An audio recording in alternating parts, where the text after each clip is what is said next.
Today we'll talk about how can you trade on your Octa app. We're going to figure out the solution or know how you can do that on your app.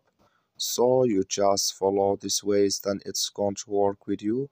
So all you have to do, so you just go here, you go above this sign, click on it here.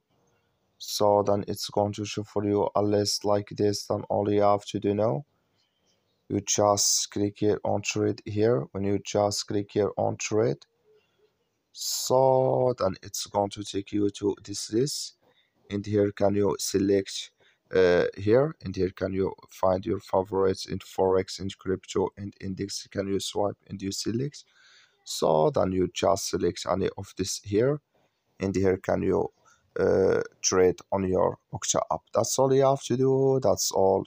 I wish you a great. Thank you for your watching. Don't forget to support us by liking, subscribe.